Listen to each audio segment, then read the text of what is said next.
Welcome to Stories from Site, the podcast for renovation enthusiasts. I'm Amy Donalik, and together with my co-host Jane Middlehurst, we chat with home renovators about the rollercoaster that is renovation. In this episode, we chat with Emily about her bold transformation of an 80s bungalow on the Isle of Wight. What started as a struggle with initial design plans evolved into a complete reimagining of the home, turning it into a stunning villa-style space with 2 wings. Emily shares the technical and design challenges she faced, the importance of retrofitting for energy efficiency, and the realities of managing a major renovation. Hi, Emily. Welcome to the podcast. Great to have you with us. I wondered if you could start by talking a bit about your renovation, because it was an unusual project. Yeah, so we did an 80s bungalow on the Isle of Wight, and it had been very well loved and looked after really nicely by the couple who were the only people who'd ever lived in it. But it hadn't been updated at all. Everything was sort of 80s, including all the carpets. They're jazzy. No, they were quite sort of muted. Everything was quite beige. Okay, we got the vibe. I think the main thing, apart from needing to sort out the heating and the electrics and things like that, was it was quite dark. It's in a lovely, really nice spot with a lovely wraparound garden, and we can see the sea a little bit. And the garden is really, really gorgeous, but a lot of the light just didn't get into the house. There was like a long corridor in the middle of the house that was how you access the bedrooms. And yeah, it just made it pretty dark. So we kind of knew we needed to do something radical. We did a complete renovation, took absolutely everything out. I think maybe it was only 3 walls that stayed up and everything else. Really? Yeah. God. We made 5 rooms into one big main living area. That's amazing. Yeah. So how did you go about the process? Well, we did a few HomeNotes sessions. Yes, I remember. Which were brilliant, actually, because they really made us realise what we didn't know. So we found an architect who did a cool design, but unfortunately, they weren't really interested in trying to design anything for our budget. So the design was great, but then when we had it costed up, it was more than double what our budget was. Wow. And when we went back and we were like, oh, this is way too much, even if we don't do the loft conversion and we just stick on the ground floor, it's too much. And she was like, well, you can just phase it. And I was like, well, that's not really what we want to do. And she wasn't really that keen to work differently. So anyway, so we came back to you guys and you helped us to find somebody else. And so we found another architect who had a really good concept. He looked at the house and he just said, look, you have the most space in your house, like in the footprint existing in the centre of your house. So instead of being burdened by the idea that all your bedrooms should be together in one area, why don't we think of your house differently and kind of think of it more like a villa and have 2 wings of bedrooms, like one either side. And then we could, all this sort of generosity of space that you've naturally got in the middle of the house, that could be your living space, your big open plan living space that you want. We did a few consultations, didn't we? Because at that moment you were struggling with the price and the design. Yeah. I think you were just a bit stuck, weren't you? It's like, what can we do now? We feel like we've gone down this route and we're having to go backwards. So I'm just really interested to know how much of that original design stayed and how much changed, because I haven't heard anything about the project since that point. The new architect coming on board. Oh, yeah. There was nothing the same. Oh, wow. It was a totally different design. Oh, that's so interesting, because you'd had this quite high spec design architect do quite a good layout. When we looked at the plan, it was like all the windows were in slightly different place than they were. So to be fair to them, maybe they would have resolved that later in the process, but it just felt there wasn't really, maybe they weren't used to dealing with people with tight budgets. You want to minimize your interventions, right? So that you're kind of dealing with what you have as much as possible. And then when we spoke to the other architect, he was much more from a technical background.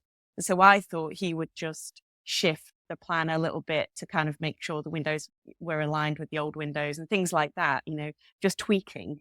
So did he just do you a whole new, was it concept again? Yeah, because when we got rid of sort of the loft conversion bit of it, we're like, okay, that's obviously way too much to do that in any event. Like, even if, like you say, Jane, we made streamline the design better, we had to kind of park that. the design that first design that had been done, the kitchen was in the existing location of the kitchen and it still wasn't that big. And we do so much hanging out with friends and cooking. It just wasn't as big as we would have liked. It wasn't as generous, really. And so I think when Nick came to speak to us, he was like, well, you've got this really big sitting room. And if we got rid of all the rooms here, I mean, it was sort of his first idea, off the cuff, really. And we were just instantly, he said it and we were like, oh, of course. It was sort of like, oh, yeah, why didn't. And then my husband, Luke's an engineer. So he's like very mindful, Jane, like what you're saying, of all the technical side of stuff. I'm much more optimistic and maybe a bit blasé. So I was like, well, so what? The window's in a different place. But he is like, yeah, that will be more expensive. And if we use the existing openings and yeah, so we kept a lot of openings in the same place and we did have to block some things up, but it was much more cost effective to do it like that. And how is it working, this dealer idea with the kind of wings of rooms? Who's in which side? How's it working? Yeah, no, it's really good. On one side, there's Luke and I, and we put an ensuite in our bedroom because there was enough room for it. And then my two littlest, who are 6 and 2, are sharing next door to us, and it's a really big bedroom. And then across the kitchen living room is my 11-year-old and the TV room, which could at a later stage become a bedroom if we wanted it to, but it's a spare room. So it's a TV room with a sofa bed in it for our guests and visitors. And then there's a bathroom, like family bathroom, that side as well. Yeah, and it works brilliantly. That's so brilliant. So cool.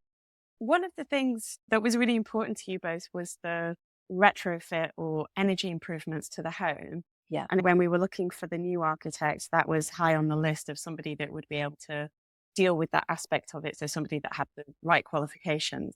I'm interested to know a little bit more about how that played out. Yeah. So I would say that he didn't really have anything to do with that, the architect. That was, so my brother is a builder and he is building things that are as environmentally friendly as possible. It's quite high end what he's doing, the clients he's working for now, but he is really into research and getting things that are really good quality and that work well. So we went with his recommendation for that, and that was a company called New Heat. They design your whole system for you based on where you live geographically. We're really near the sea, so that factored into what they recommended, the technology they recommended and all of that kind of thing. That was for you had an air source heat pump and you had underfloor heating. Yep. Did you have solar panels as well? No, we haven't got those yet. We might add them, but because the budget was tight, we didn't do those initially. And for the windows and the insulation, upgrading the existing building, who was helping you with that? My brother, really, again. Yeah. Yeah. Did you insulate the walls? Because you were going to do external insulation. We didn't do any external insulation, but we did have our existing cavity wall insulation like removed under one of those government things because it hadn't been done well. So that was removed and that was expensive to remove, but luckily we got it on one of those and, the insurance things. And then we have yet to fill it back up again, but we're going to use a more modern insulation for that. Yeah. And I think because it was the fluffy stuff they used to blow in and it had big pockets of air. Yeah, because it gets caught on all the things, doesn't it? And it doesn't quite spread out in the way that they wanted to. And I think our cavity is quite uneven, so it's really difficult to fill it. But apparently they do these little beads now, which can fill it up much better. So that's the plan. We're kind of in the process of arranging for that to happen, but they don't come to the island that often, so we just have to wait. How will you do that retrospectively? I think they just make a hole and they blow it in. Wow. Yeah. But more interesting to know how they take the old insulation out. Like that must have been a job. I think it was like a Hoover. They just drilled a load of holes like around the house and just kind of hoovered it out. I love it. Just suck it out and blow some more stuff in. We have cavity wall insulation and we've yet to do I guess you do it with a heat camera, don't you, to kind of look around and see where the cold patches are. Yeah. And I guess you looked around and there were a lot. Yeah, and I was really lucky because Luke could borrow a thermal imaging camera from work. But this is like the tricky thing that we found. it's difficult to get people interested in the different parts of your build. So like, Yeah. you know, my brother was interested because he's my brother and a bit of a geek. So we could Mm. ask him all those annoying questions. And Luke's really technical. So he was really interested. He was like bothered by the technicalities, but it's very difficult to go to a professional cold and say, can you help me with this? I don't know. It's hard to get the information. So I feel really lucky that we had people in our lives that we could use to help us with that. So we kind of knew where we were. So otherwise it's a bit stabbing around in the dark, like, well, we've got insulation, but we don't know if it's good enough or not. And the insurance company is like, definitely not. If there's anything they can do to not pay to take it out, they will. So, you know, I feel lucky we were able to sort of prove to them that we needed it. I think often people feel that if they can't afford a retrofit, it's like, oh, well, that's just off the list. But I like that you've done what you can within this budget, but you're also kind of phasing the retrofit. Like the solar panels, will they be added in the future? Probably. I think it kind of depends on a few other things. Like if we at some point get an electric car, it would make more sense to do solar panels because we can use the electricity to charge, for example. So I think we're waiting a bit. We're going to do the outside over the summer, hopefully. So we've actually had some interior designers who have helped us landscape a bit at the back of the garden because we were struggling with it. And they haven't done a planting plan, but they've helped us with the areas and like how to divide it up. And what do you need to do to the outside? We've just got to do a little bit of cladding on a section at the front of the house, which our friend is going to do in the autumn. because that's when he's got a free spot. And then hopefully we'll have done the outside work, which is really kind of connecting the house to the garden, doing the steps and things like that. It was just all a bit too much at the time. We were having to make so many decisions about all the internals and we just couldn't work out exactly how we were going to do the steps and things. So it's been quite nice to separate those two out. Absolutely. And you were saying earlier that it took you a bit of time to recover after the process. Yeah. Yeah. Did it feel too much? Like, because I guess you were basically project managing the whole thing. Yeah, I suppose it's interesting in retrospect because the guy who was kind of in charge of it all, he was a project manager and we paid him a project management fee, but really he was like a site manager and he did do a bit of project management, but he wasn't project managing. It was definitely a joint enterprise. And it worked really well when it worked. And then when it didn't, it was very difficult. It's only in retrospect you can look back and say, oh yeah, we hadn't really delineated that role, or we hadn't really, there were things that he felt were his responsibility and then there were things he felt that weren't. And it wasn't necessarily the same as us. Do you think that it fell into shell interiors? So like the building works and then the interiors was on you, or was it a bit more nuanced than that? It was definitely more nuanced than that. I would say it came down to like the finer details. The guy project managing, he did a brilliant job and he brought it in like on time, within the budget he said. But, there were finishing things we would have liked to have had more attention paid to. And he was like, well, no, you can get someone else to do that. You're just like, I'm done. It's a bit harsh to say that, but he had to move on too. There's a line. It's working out like he had an idea of where the line was and yours was different. But were they snagging issues, or can you give us an example of one of them? If it's not too painful to go back. No, it's not too painful at all. No, okay. So for example, when they fitted the cooker hood, it's like an external extraction and it went through the roof and they just ordered the wrong vent for it. And Luke picked up on the fact that it was the wrong vent and was like, can you get that changed and get that sorted? And they just weren't really interested in doing it. So after the event and they'd gone, we got the roof around. I mean, we were like, can we have the roofer's number? And we bought the vent and we saw, so I think it was just things like that, really. That's quite a shock though, isn't it? You said he came in on the price that he said in the time that he said. Yeah. Then maybe that's how he does it.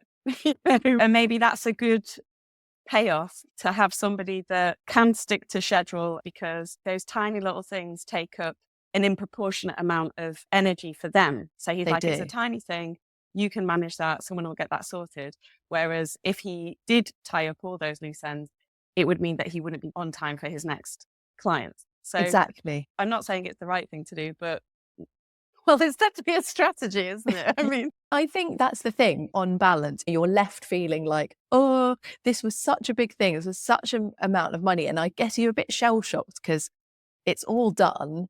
And then on the other hand, you still a big list of things to do yeah. and things to manage. I think because he was the expert, he'd done projects before and we weren't. If I was doing it again, I would just be so clear. And you can feel like really pedantic and annoying, but I would have said to him, so when you finish the house, you're going to hand it over to us, right? Because what he did was he just left all of the manuals and documents in a cardboard like fruit box in one of the cupboards in the kitchen and was like, all your stuff's in there. And I just was like, no, what I wanted from you was you to walk me around the house and I wanted you to go through like, this is where this is where this is, but like you say, Jane, he needed to move on. And I think I would have just appreciated like a chat of saying, I need to move on now. Yeah. A handover. Yeah, I just wanted that clear ending. That clear ending is very elusive in It the is. project. Is it? Yeah. Okay.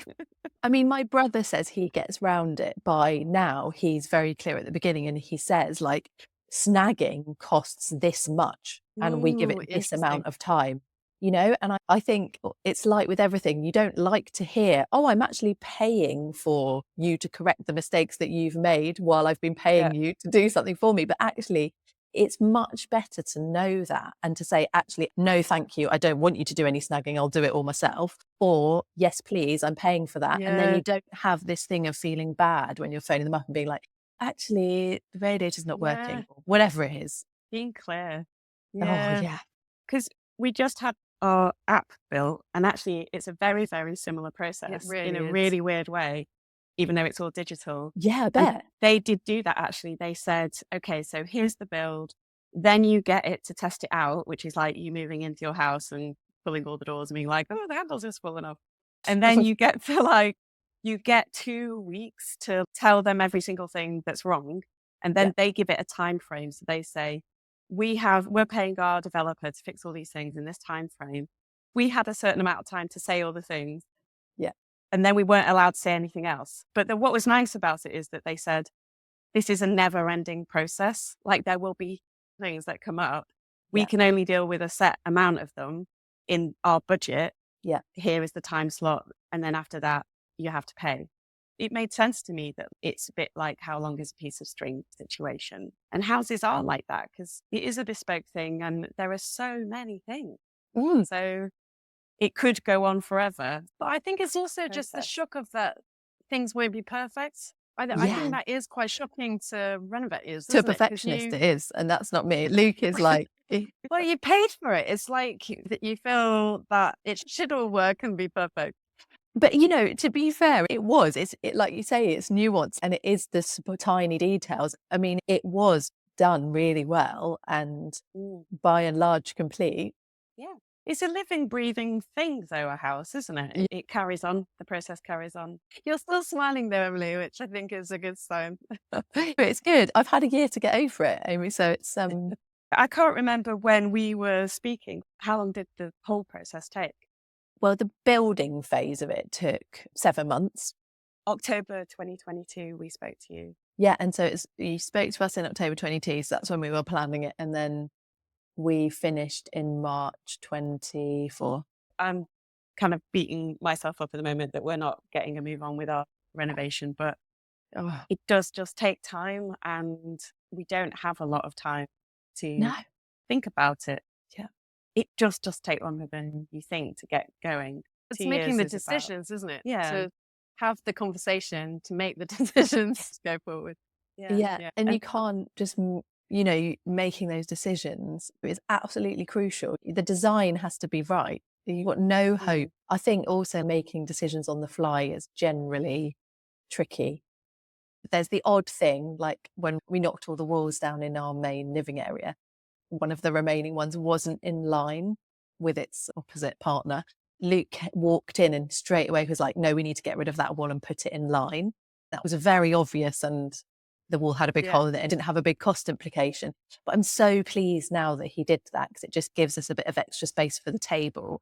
But generally speaking, I learned that it's better not to be chopping and changing things while stuff's underway.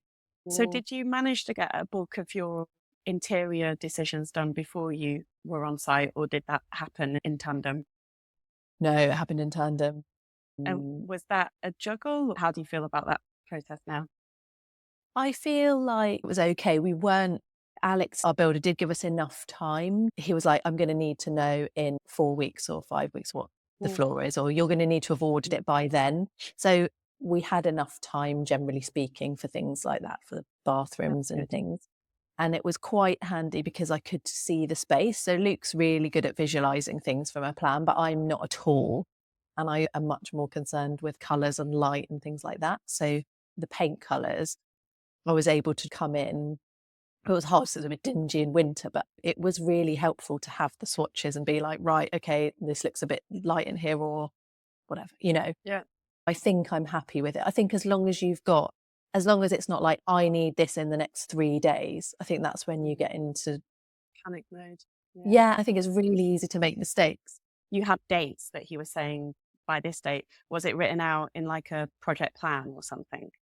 Yeah, again, it was kind of a bit of an in-between. Luke had a spreadsheet and he tried to get him to fill it in. In the end, we sort of both did a bit of it, but he was definitely really, one of his real fortes was managing the trades coming into site and keying them up at the right times and things like that. And That's so really great. he was really good at that. Sometimes he would be putting the pressure on and then we'd be like, we did you that. And then it hasn't happened for 3 weeks, but what it meant was the things were actually there when they were needed, which was good. Yeah.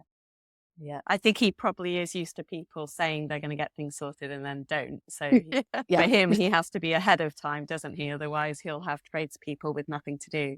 Exactly. It is a big juggle, and just organizing all those trades is, I guess, from his perspective, when he says he's project manager, that's what I'm talking about. Yeah. But it is zoned, isn't it? There's kind of spheres of works that fell under his scope, and there are other bits that maybe aren't as obvious.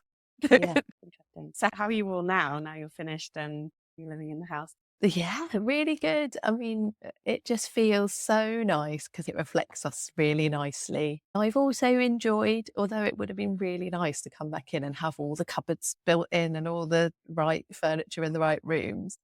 It's fine taking your time. We just put our old things back in and slowly finding things. And like you say, Jane, it's so difficult when you've got a family and work to find time to have basic conversations about things. So I think it's nice to take the pressure off, like you say, and just relax and get to know the space again and how it works, for your everyday life. It's nice that it evolves. I like that. Oh, thank you so much, Emily. It's so lovely to chat to you and hear all about your projects.